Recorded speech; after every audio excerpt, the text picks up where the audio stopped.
Voter তালিকা, একটা পরিষ্কার পরিচ্ছন্ন ভোটার তালিকা গণতান্ত্রিক ব্যবস্থায় সবার কাছেই কাম্য। ভোটার তালিকা থেকে মৃত ভোটার বাদ হবে, যারা স্থায়ীভাবে অন্য জায়গায় চলে যাবে তাদের নাম বাদ হবে, এগুলো স্বাভাবিক, এটা আমরাও চাই। কিন্তু কেন এসআইআর এর বিরোধিতা করছি? এসআইআর হচ্ছে নিবিড়ভাবে ভোটার তালিকার সংশোধনের কাজ।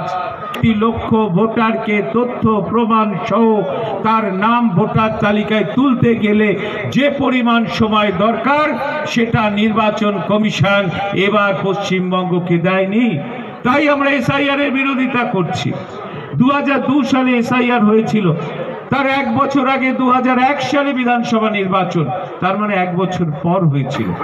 2002 সালে এসআইআর হলো, তার 2 বছর পর লোকসভা নির্বাচন 2004-এ, 2 বছর পর, তার মানে আগে পরে মিলিয়ে 3 বছর।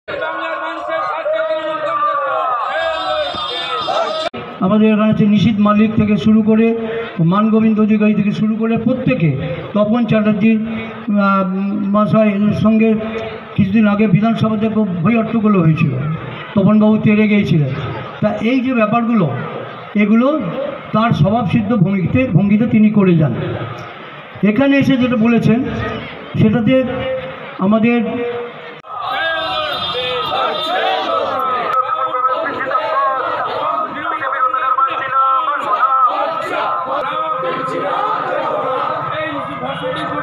BJP